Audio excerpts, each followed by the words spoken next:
Hello everyone. The topics that we are going to discuss today are planning, problem solving, means and analysis. Now let's get into the first topic, planning. Okay.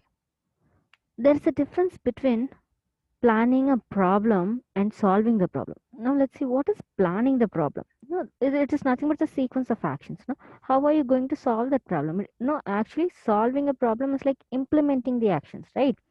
But in case of planning is that you just decide what to do, but you don't implement it, right? So it's a sequence of actions, right? You're going to find the an order of actions which will lead you to the goal, right? That is known as planning the problem. So sequence of actions which mean achieves the given goal from the given initial world state. Okay. Now what are the components that are required in order to plan a problem? Now, a set of operator descriptions. Now those operators will describe your current situation, your world around yourself. Okay. So those operators will describe the current situation.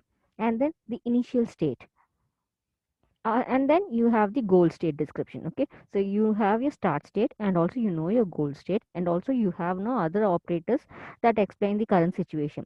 You have everything available now your job is to find the no actions, sequence of actions one after another that you're going to perform. Okay, so find the sequence of actions that will lead you to the goal. This is known as planning the problem. Okay, so that is what given here. So compute a plan, a sequence of operator instances, and then executing them in the initial state will change the world to a state satisfying the goal state description, which means if you perform an action now, that is going to alter the current situation. So based on that situation, you're going to perform another action, which will ultimately lead you to the goal state. Okay, so goal is nothing but goal. It can be no, like you can have a single goal or you can also have like n number of goals. So it depends of the current situation, current problem given to you. So this is known as planning a problem. Now finding sequence of actions based on the set of operators given to you. You have your current state and also you have your goal state. So next one is planning agent. Okay, you know how to plan a problem, right?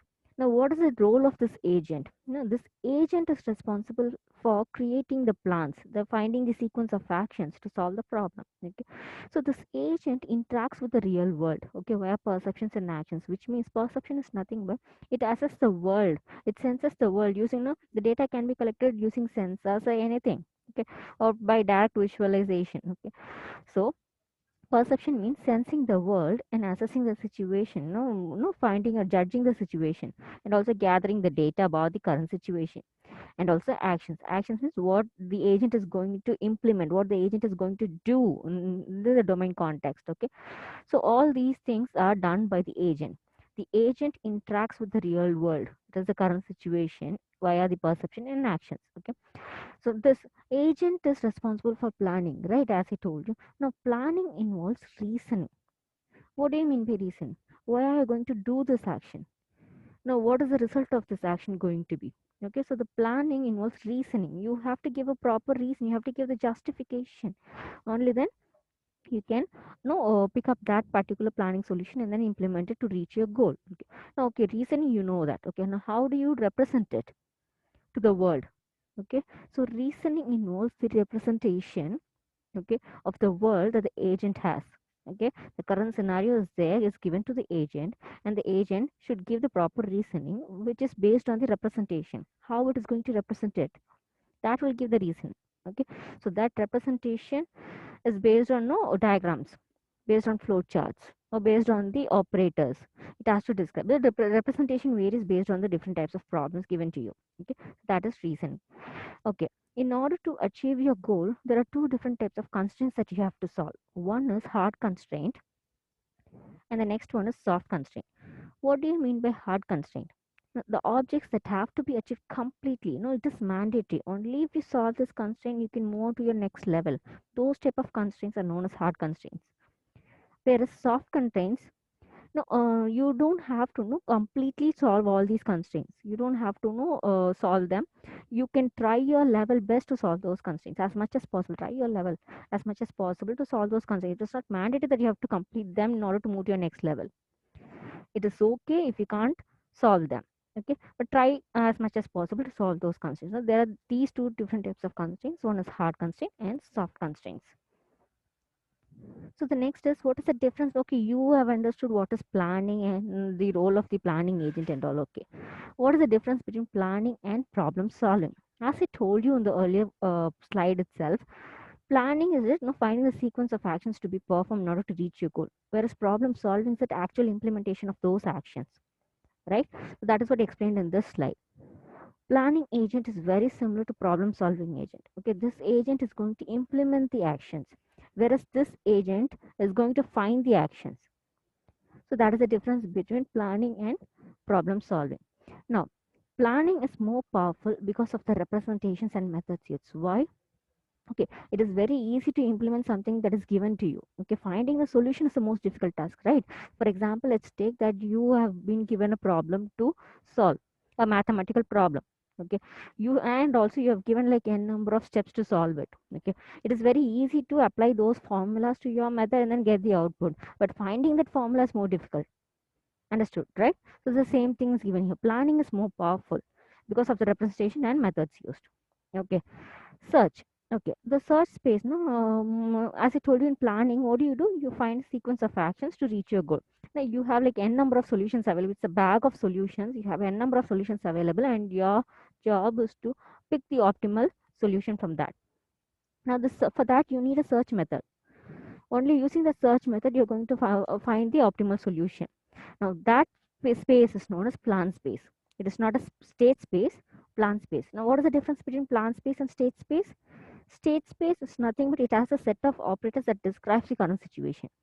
Levels. Okay, so that is on a state space. Whereas here you have something else called plan space. Now, all the types of plans, all the plans that you have formulated are given in that space. Okay, so you're going to search through that plan space to get the optimal solution out of it. Okay, what is sub goals? As I told you earlier itself, no, it is like you, it is not necessary that you're going to have like only one goal with you. There can be n number of goals. You will have sub goals also. If you complete one goal, then you can go to the next level. Okay, so those are known as sub goals. Now there is a difference given here for problem solving and planning. Now look at that. So in case of problem solving, no, the states, how are the states represented? So problem solving, as I told you, planning is more important and more powerful, right? So this planning in terms of states, it's all logical sentences. The states, levels, one after another, it's all logical sentences. Whereas in terms of problem solving, it's just a data structure. It's a data given to you. That's it. Again, actions also. So in planning, you explain what is an action, what are the preconditions to be satisfied out of that action, and what will be the result of that action. So that is a planning. Again, it's represented in terms of preconditions and outcomes, whereas in case of problem solving, it's just a code that you're going to implement it. Everything is given to you already, and you're just going to implement it. So next one is goal. Again, this is a logical sentences in terms of planning, and just a code given to you in terms of problem solving. Plan, as I told you, the constraints on actions.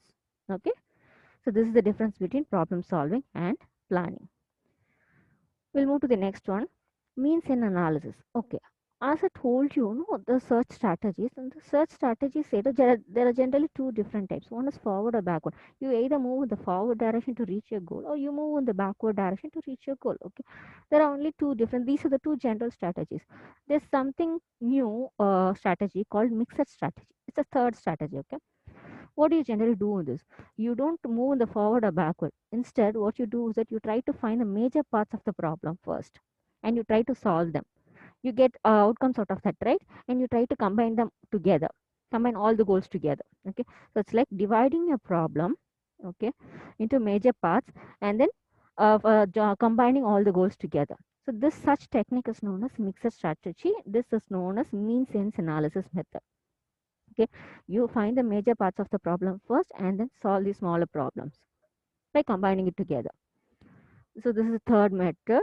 This analysis process centers around finding the difference between current state and goal state. Okay? Because you don't know which state you are. No, there's a problem given to you. You don't know whether you're on the first state or on the last state.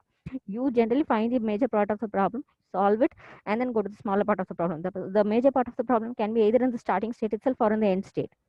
You don't know that, right? So in order to find where you stand in solving the problem, you need to assess the difference between the current state and the goal state. You know your goal state, right? And you know your current state. Find the difference between them.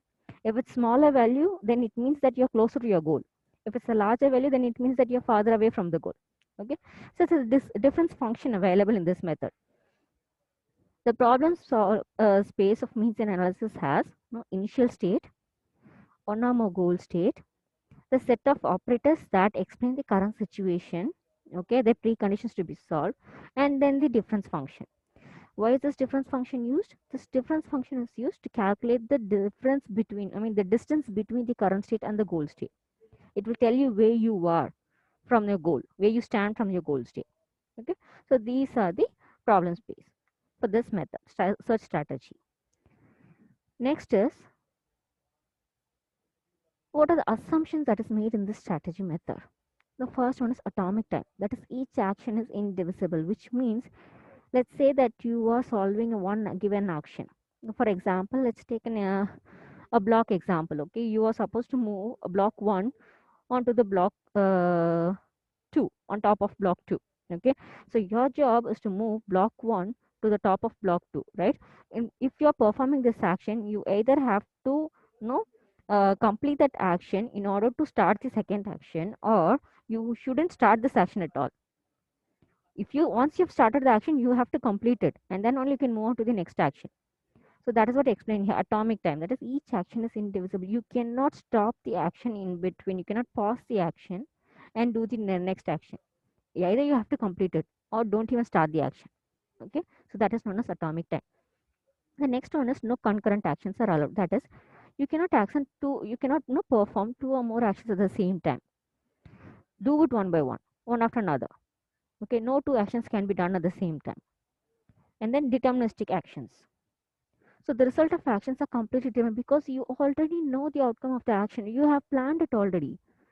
You know what is the outcome of the action, and only by knowing the outcome only you're choosing that plan, right? So it is all determined previously. So all deterministic actions. And the next is, agent is the sole cause of the change, because agent is responsible for planning this problem, solving the problem. So agent is the sole cause of the change in the world.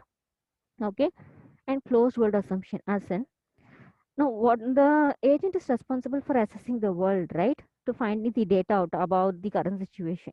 So everything known is considered to be true according to the agent. So if there's not, if there's something that is not visible to the agent's eyes, no, then it is considered as a false statement, even though it is true. So with everything, everything that is in the presence of agent is considered as true. The rest of the things are considered as a false statement. Okay. So these are the major typical assumptions of the mixed strategy planning problem. Okay, atomic time, no concurrent actions, deterministic actions, agent is the sole cause of the change, and closed world assumption. Clear? So the next one is problem solving using, there's an example given and how are we going to solve it. No, as I told you, you're going to find the difference between your current state and your goal state, right? So how do you do that? That is what I explained here. Let's assume that your current state is S1 and your goal state is S2. Now, how do you compute the difference? So the difference is given as D12, which means 1 is for S1, your current state, and 2 is your goal state. So difference between first state and second state is explained through this terminology D12. Okay, so in order to move from one level to another level, you are supposed to solve the preconditions for some operators, and then only you can move on to the next action. So those type of operators, if there are such type operators available with preconditions to be satisfied, that is implemented first, and then only you give importance to the rest of the states. Okay, so you solve that, you get a sub goal from that, again you solve one more action, you get a sub goal from that, and then you try to combine all the goals together. Okay, so this is the workflow of means and analysis method. Now look at this example. It's a robot control. The task, no, this is the shaky. This is the robot actually given. Now the task of this robot is to move to the next door. Okay, using the keys. Okay, if the door is locked, okay, there are keys given. Now the task of the robot is to find the appropriate key for this door, unlock it, and move to the next cabin. Again, move on. Okay, so this is the task of the robot given here. Now the job is given, job of the planner is given. Generate a goal to achieve, and then construct a plan to achieve it from the current state. That is, this is your current state. Your job is to generate a plan. Your job is to construct the plan to achieve the goal. Okay. Now, what are the must defined representations? Now, these are the representations. Okay. The first one is actions. You have to generate successor state. Successor state as in this is your current state. If on performing this action, open door, on performing this action, open door, what will be your next state? So that is known as successor state. Okay. So what are the preconditions needed for that? In order to perform that action, in order to open the door, what are the preconditions needed? The appropriate key should be there. Okay. And the robot should be able to get hold of the key. So these are the preconditions required to be satisfied. And what will be the effect? What will be the outcome of the action performed after opening the door? Moving to the next door, moving to the room number 2. So this will be the effect of the action. The states are described in terms of data structure.